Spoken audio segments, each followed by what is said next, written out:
Cinema success అంటే ఎలా ఉండాలో తెలుసా? సినిమా రిలీజ్కి ముందు మాత్రమే కాదు, సినిమా రిలీజ్ అయి ఏడాదవుతున్నా ఆ మూవీ మేనియా కంటిన్యూ అవుతూనే ఉండాలి. ఎక్కడ ఒక చోట ఎవరో ఒకరు మాట్లాడుకుంటూనే ఉండాలి. అందరి మాటలు వింటున్నప్పుడు నిన్న మొన్ననే కదా సినిమా రిలీజ్ అయింది అన్నంత ఫ్రెష్గా అనిపిస్తుండాలి. అంతలోనే యానివర్సరీని సెలబ్రేట్ చేసేసుకోవాలి. ఇప్పుడు యానిమల్ మూవీ అదే చేస్తోంది.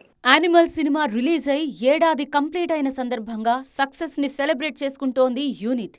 వార్షికోత్సవం గిఫ్ట్ గా స్పెషల్ వీడియో రిలీజ్ చేసింది. సినిమా మొత్తాన్ని ఓసారి రివైండ్ చేస్తున్నట్టుంటుంది ఆ వీడియో.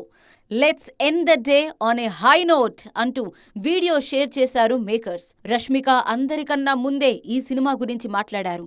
యానిమల్ చిత్రంలో Ranvijay wife Geetanjali character చేశారు రష్మిక. డిసెంబర్ నెల తనకెంతో స్పెషల్ అని అన్నారు. ఆమె నటించిన పుష్ప, యానిమల్, ఇప్పుడు పుష్ప 2 డిసెంబర్లోనే విడుదలవడం గురించి ఇన్స్టెంట్ డిస్కషన్ మొదలైంది సోషల్ మీడియాలో. ఈ సినిమా గురించి స్పెషల్ గా మెన్షన్ చేశారు బాబీ డియోల్. ఒక్కసారిగా పాన్ ఇండియా రేంజ్ లో పేరు తెచ్చుకున్నారు బాబీ డియోల్. నార్త్ లోనే కాదు, సౌత్ లోనూ మోస్ట్ వాంటెడ్ ఆర్టిస్ట్ గా మారిపోయారు బాబీ డియోల్.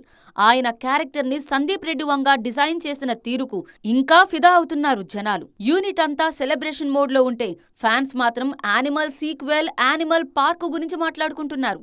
ఆల్రెడీ తనతో ఈ పాయింట్ గురించి డిస్కస్ చేసినట్టు ఆ మధ్య చెప్పేశారు రష్మిక మందన.